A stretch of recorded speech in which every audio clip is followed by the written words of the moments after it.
An balima bi Mali lajɛbaaw Mali kɔnɔ ani Mali kɔ kan ani yantuma aw bisimila bi Mali info kan bi Usman Kulibali Bakari Kulibali Lekebugu ambassadeur anw de bɛ yan ka jamana kɔnɔ kibaruyaw ka daminɛ Kati jamana kɔnɔ Mali kɔnɔ fo ka taa se Mali kɔ kan kibaruyaw la an bɛ yan ka walawala bamanankan cɛ ɲina walasa aw bɛ se ka bɔ kunnasiri la cogo min na kunnafoni ko sira fɛ kibaruya damadɔ min b'an bolo bi yanni an ka don kɔnɔ kuma kɔnɔna na n bɛ kuma di Bakari ma a ka foli kɛ Bakari Micho. Ayiwa Usman an bɛ foli lase bɛɛ lajɛlen ma minnu bɛ ka bi Mali lajɛ Mali kɔnɔ Mali kɔfɛ an b'u fo waleɲuman dɔn minnu yɛrɛ fana bɛ ka cercle kɔnɔna na an ka foli bɛ u fana ye caman fana bɛ minnu b'a lajɛ togoda la an bɛ u fana fo waleɲuman dɔn bi ye octobre kalo tile 31 2022 ni bi Mali ka kibaruyaw waati ye i ka dɔn an b'a f'u ɲɛna n'u ye ca ninnu sɔrɔ u ka kɛw fɛ ni k'u yɛrɛkɛ ka mago bɛ u ka ladilikan na ka wula k'a fɔ bi Mali ka kibaruya ninnu bɛɛ bɛ sɔrɔ ka plateforme bɛɛ lajɛlen sanfɛ an b'a f'u ye k'u bisimila bi Mali ka kunnafoniw kɛnɛ kan Usman Kulibali. Bakari i bɛ fɔ an bɛ don an ka kibaruyaw kɔnɔ an b'a daminɛ ni Mali kɔnɔ kibaruyaw ye Bakari ko mankanba dɔ bɛ sen na bi ka sababu kɛ cɛ dɔ ye wale dɔ ta ka ɲɛsin lagosi dɔ ta ka ɲɛsin silamɛya silamɛw ani Ala n'a ka kira ma o sen fɛ procureur général ye laseli dɔ kɛ o kɔnɔ kuma bɛ cogo di. Ayiwa Usman an bɛ dugawu de k'an yɛrɛ ye ayiwa diɲɛ laban kɔni a ma se nka miiri k'a fɔ ko a bɛ ka surunya kabi kunun ko karidon octobre kalo tile 2022 ayiwa i k'a dɔn k'a fɔ Usman Hamasiw sanfɛ n'o ye réseau ye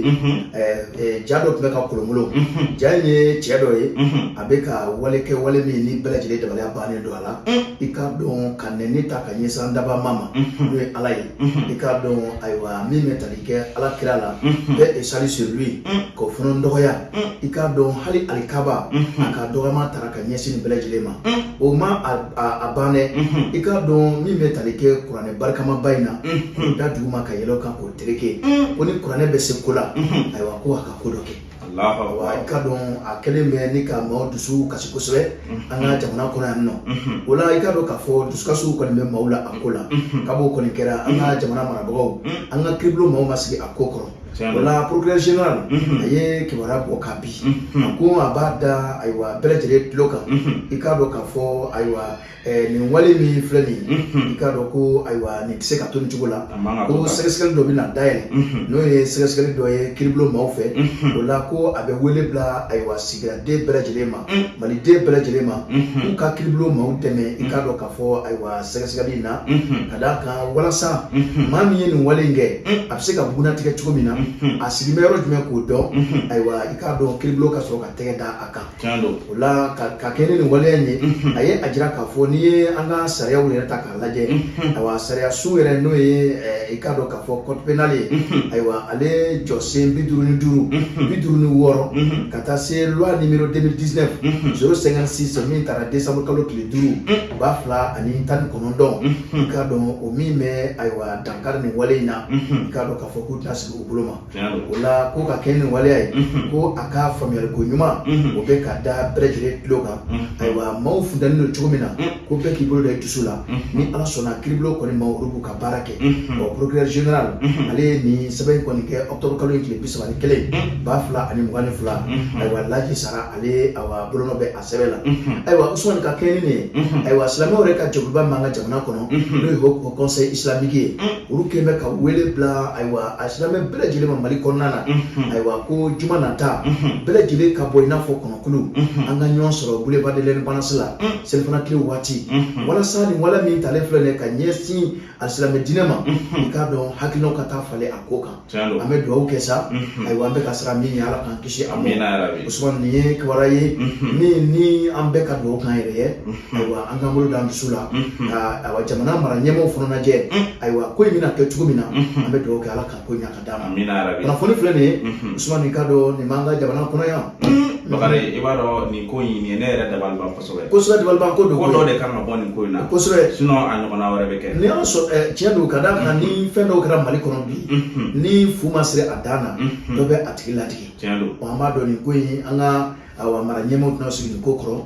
an bɛ a fɔ diinɛmaaw ye an k'an bolo da dusu la k'a dɔn k'a fɔ ka fanga maaw lajɛ a ko bi kɛ cogo wa an k'u dɛmɛ i n'a fɔ u y'a fɔ cogo min na maa min ye nin wale kɛ a bɛ se ka buna tigɛ cogo min na a bɛ yɔrɔ jumɛn ayiwa i k'a dɔn walasa fanga fana b'a ka baara kɛ ayiwa i k'a dɔn kunnafoni fila Usumana bɛ dugawu kɛ jamana in Ala ka suma amina arabi anba Bakari n'an bɔr'o la an bɛna Kati kosɛbɛ Kati ko brigade territoriale de la gendarmerie BT Mao k'u ye bingalikɛla 3 minɛ cathédrale la kosɛbɛ ko kɛra cogo di ayiwa Usumana brigade territoriale de la gendarmerie min bɛ Kati yan ayiwa n'u filɛ nin kɔkɔ o yɛrɛ ni protection civile jabala man jan awa ɲɛma n'o ye sous-lieutenant Abdraman Bana Dambele i k'a dɔn hakilina fila tɛ ale la koyi ayiwa kojugukɛla bɛ Kati fan o fan k'a ɲini k'a sɔgɔbɛ ka bɔ wo kɔnɔ walasa a ka bɔ maaw senkɔrɔ i ka dɔn ale nalen a ye fɛɛrɛ fɔlɔ min sɔrɔ o ye ka wuli ka taa komini denw fara ɲɔgɔn kan k'u hakili cagabɔ lakanako la walasa bɛɛ ka se k'i ɲɛ don a la o la a bɛ waati jan bɔ ayiwa n'i ye darali ta k'a lajɛ marifa bɛ to ka jɔ maaw la k'u ka nafolo bɔsiw la wa darali ka bɔ darali la ayiwa k'i bɛ Kolokani sira Magoyɛn darali yɛrɛ ni Sonjɛn furancɛ ayiwa i k'a dɔn gɛlɛyaba de tun bɛ yen waati bɛɛ mobili maaw bɛ da u disi kan ayiwa butigiw marifa bɛ taa jɔ u la k'u ka nafolo bɔsi o i k'a dɔn ko ayiwa fiɲɛ b'a ka cili la arakoloma o b'a sɔrɔ kolonkolon la o la kunun karido octobre kalo tile 32,2022 nɛgɛ ɲɛ 12 waati n'o ye 12 heures ye ayiwa cathédrale la min bɛ Kamala communale la Kati cercle do min bɛ tali kɛ sous-lieutenant Abdraman Bana Dambele ni ale ye brigade territoriale de la gendarmerie ɲɛmaa ye Kati yan ayiwa ale n'a ka cɛdenw ka fara pesigi maaw kan olu senkɔrɔma tindi u kɔni wulila ayiwa ni ka taa ayiwa i k'a dɔn k'a fɔ darali yɛrɛ bagansugu kɛrɛfɛ ayiwa bâtiment dɔ bɛ yen ayiwa i k'a dɔn u ye kibaruyaw sɔrɔ bâtiment dɔ bɛ yen u taara ka taa ayiwa siganoma 3 sɔrɔ yen nin siganoma 3 in u faralen don ɲɔgɔn kan ka kɛ kojugukɛlaw de ye ayiwa u ye tɛgɛ da u kan maa minnu don maa fɔlɔ o ye LD ale si bɛ san 30 bɔɲɔnko la ale bangena Sebekɔrɔ bɛ Kolokani cercle la ale ye ouvrier a sigiyɔrɔ bɛnnen don cathédrale ma ayiwa maa filanan o ye AS ye ale si bɛ san 53 la ale bangena Sa Mopti mara la ale ye bagan marala ye a sigiyɔrɔ bɛnnen don cathédrale ma maa sabanan o ye AB ye o si bɛ san 26 bɔɲɔnko la ale bangena Dili ale bɛ Nara mara la o sigiyɔrɔ bɛnnen don cathédrale ma a ko ayiwa sous-lieutenant Abdraman Bana Dambele ni ale ye brigade territoriale de la gendarmerie ɲɛmaa ye Kati yan i k'a dɔn ayiwa ni maa ninnu filɛ nin ye i k'a dɔn u tun bɛ ayiwa bâtiment dɔ de kɔnɔ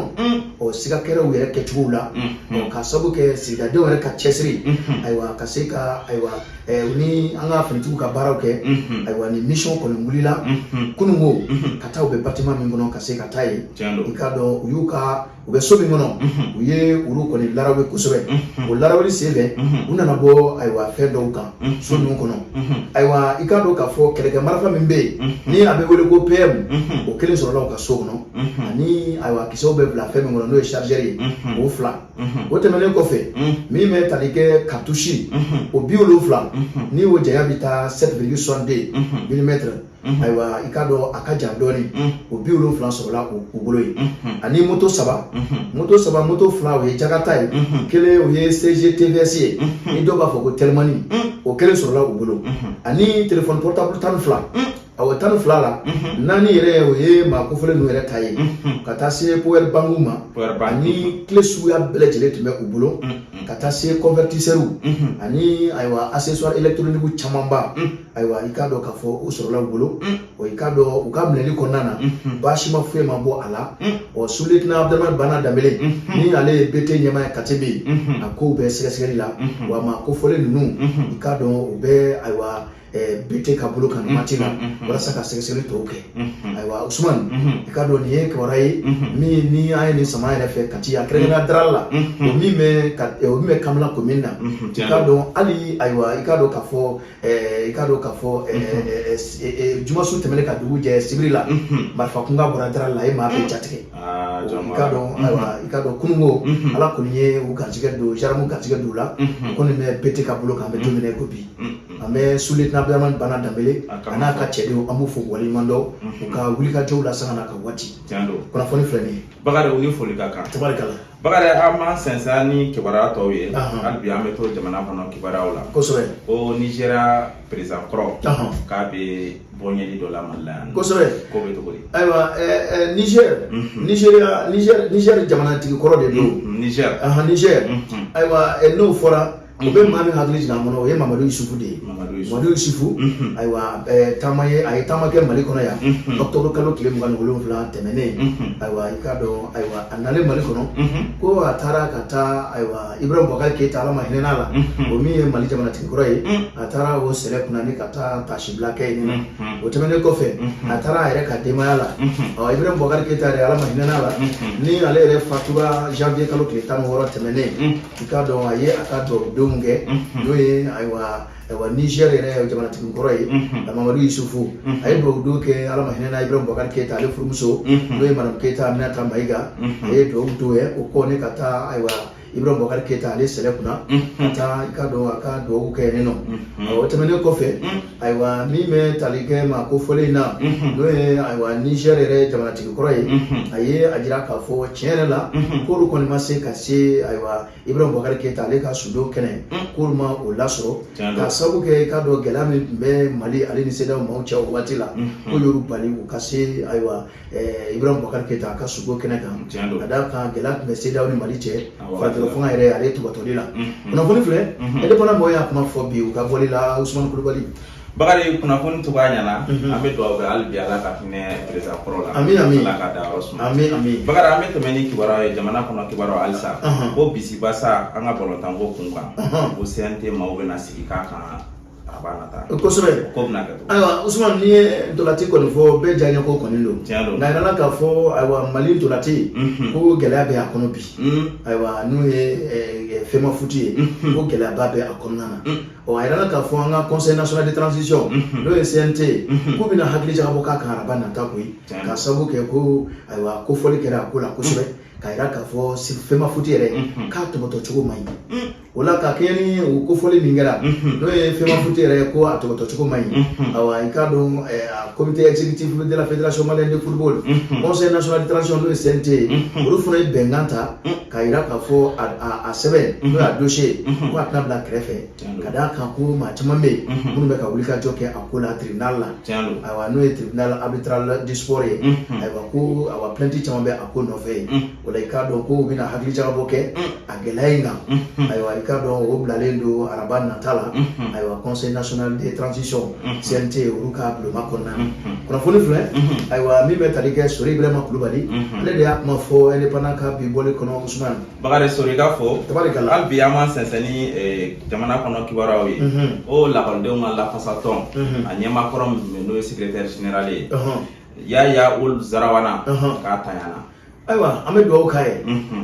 ya uldo zarawana aywa do re beni no demsenu na ni minga ko ni ka ko katu gelara do re ya to do re la ko zarawana do re ta do ma yi o ikado akamle ya to be do la halsisa ko zarawana aywa zarawana ya uldo zarawana maureteo association des élèves étudiants du Mali ruka nyema folo de do o ikado ko ala funa ya mi de joya ko ni ma ko fole na je ale kera bureau de coordination nationale de l'association des élèves étudiants du Mali ayem ko nyema folo de do ikado aywa démocratie fie chile ko do zarawana ikado ko ay jento kera alamsado octobre kalo kle mwan wolo fla temene ba fla ni mwan fla akoma ko fole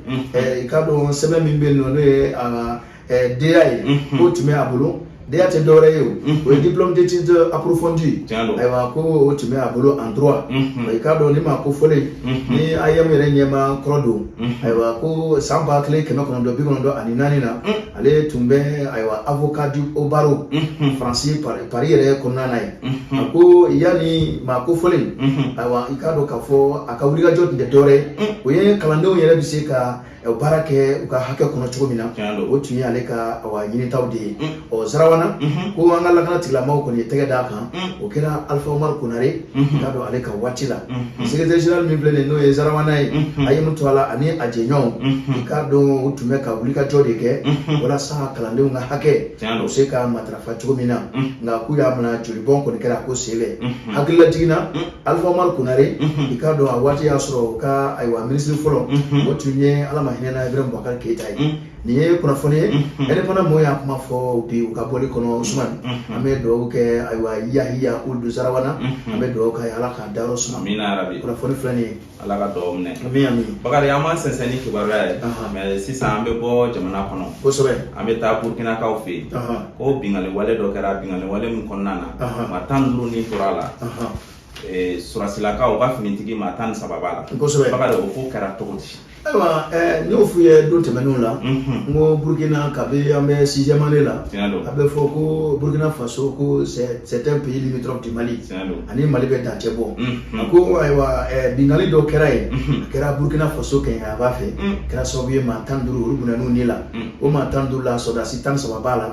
ayiwa ko i k'a dɔn k'a fɔ ni sɔrɔdasi 13 la ayiwa fila bɛɛ la u b'a fɔ o ma ko volontaire pour la défense de la patrie n'o ye VTP ayiwa ko o maa dɔw fana o maa fila b'a la k'u kɔni fara civil tɛmɛnen a kɛra bingali senfɛ Burkina Faso kɛɲɛ a b'a fɛ wa ni kibaruya in dira kunun karido ayiwa Burkina Faso a lakana tigilamɔgɔw fɛ u ye a laseli kɛ ayiwa Burkina Faso lakana tigilamɔgɔw y'a jira k'a fɔ civil don octobre kalo tile 29 tɛmɛnen i k'a dɔn sɔrɔdasiw ka bolofara dɔ bɛ yen ayiwa olu tɔnin tun bɛ ka taa ayiwa Nacha Boani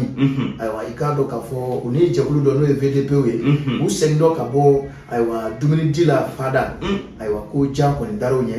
jatigɛwale tigilamɔgɔw fɛ a kɛra sigida min na sa u ye Kikideni ale bɛ Guruma mara la ayiwa i k'a dɔn u ka marabolo dɔ don min bɛ Kɛɲɛba fɛ i k'a dɔn kɛlɛ gɛlɛyara u ni ɲɔgɔn cɛ kosɛbɛ a kɛra sababu ye maa 15 bunɛna u ni la sɔrɔdasi 13 VTP maa 2 i k'a dɔn o kɔni jateminɛ la ko la ko maa 4 olu kɔni kɛra maa jɔginnen ye o maa 4 na sɔrɔdasi 3 b'a la ka fara VTP kelen kan maa 11 hali sini ko olu bɛ ka taa olu tɛ ka ye kunnafoni filɛ an bɛ dugawu kɛ Ala ka maa minnu tora a ko la Ala ka dayɔrɔ suma minnu tolen don Ala ka lafiyaw kɛ Usman Bakari Ala ka o dugawu minɛ halisa an bɛ to Burkina jamana kɔnɔna na kosɛbɛ kibaruya min bɛ sen na sisan o sɔɔni dɔrɔn ko Irisilakaw k'u ni Burkina jamana ɲɛmaaw k'u bɛna tɛgɛ di ɲɔgɔn ma kɛ kosɛbɛ o ko bɛ cogo di Bakari ayiwa i ka dɔn o t'a yɛrɛ fɛ yan wa misaliw tɛ ka taa Mali kan sa ko ninnu na wa a ko Burkina i n'a fɔ a tɔgɔ ka sɛbɛnni bɛ cogo min na ko la Russie bientôt là comme au Mali o tɛ sɔɔni Russiw bɛna fana fɛ i n'a fɔ bɛ Mali la cogo min na u y'o fɔ a ko nin kɔni ye Burkina sigidaden bɛɛ hakilina ye a k'a dɔn nka min bɛ tali kɛ u ka mara ɲɛmaaw la a ko ka kɛ ni gɛlɛya yɛrɛ juguyali ye ayiwa lakana bunakun ka Burkina Faso bi ayiwa i k'a dɔn u ka mara ɲɛmaa kura minnu bɛ yen ayiwa k'u ka u tɛna nin ko kɛ dɛnkɛrɛfɛ ko ye koyi nka k'u bɛna hakili cagabɔ k'a kan Burkina Faso ani Russie jamana u bɛ se k'u tɛgɛ don ɲɔgɔn bolo cogo min na ko kabi fanga dafiri kɛra capitaine Ibrahim Traoré fɛ ko kumakanw kɔni wulila k'u jɔ kosɛbɛ Burkina Faso ka jira k'a fɔ Faransi n'u bɛ jɛ min na ko Faransi k'u ka taa ka bɔ yen nɔ ka d'a kan ko u ni Faransi bɛ jɛ min na ko k'o jɛ ko k'o bɔ a ma i k'a dɔn k'a fɔ ayiwa kunnafoni dɔ kɔni dira kari tɛmɛnen u ka jabaranin na ayiwa premier ministre min bɛ yen n'o ye Apollinaire Kilem de Tambela ale y'a jira k'a fɔ ayiwa i k'a dɔn k'a fɔ k'u kɔni bɛna hakilina in kɔni dayɛlɛ k'a jagabɔ walasa Burkina Faso ani Moscou u bɛ se k'u tɛgɛ don ɲɔgɔn bolo cogo min na ka kɛɲɛ ni gɛlɛya bɛ ka juguya cogo min na lakanako nasiratigɛ la Burkina Faso Usmane Kulubali kunnafoni filɛ Bakari kunnafoni tɔgɔ ɲɛna an bɛ dugawu kɛ ni Burkina n'u ka hɛrɛ de bɛ u ni Russie ka baara ɲɔgɔnya la Ala k'a ko nɔgɔya Bakari an bɛ kibaruya wuli ni kan ko ye kosɛbɛ ne bi taa kuncɛlen ayiwa Usmane nin bɛ dansigi bi Mali ka kibaruyaw la bi octobre kalo tile 31 2022 i k'a dɔn Usmane Kulubali Bakari Kulubali ayiwa maa minnu b'an lajɛ an bɛ sɛgɛn na ka waati n'u ye ja minnu sɔrɔ u ka kɛ ja minnu fɛ ka ja minnu yɛrɛ kɛ an mago b'u ka ladilikanw na walasa hali bi Mali ka kibaruyaw u bɛ se ka jabɔ cogo min na ka d'a kan anw bɛ yan olu de ye n'o tɛ i k'a dɔn k'a fɔ baara in tɛ kɛ an b'u fo waleɲuman dɔn Usmane Kulubali Bakari foli b'aw ye a diyara n ye a k'an bɛn a ɲɔgɔn wɛrɛ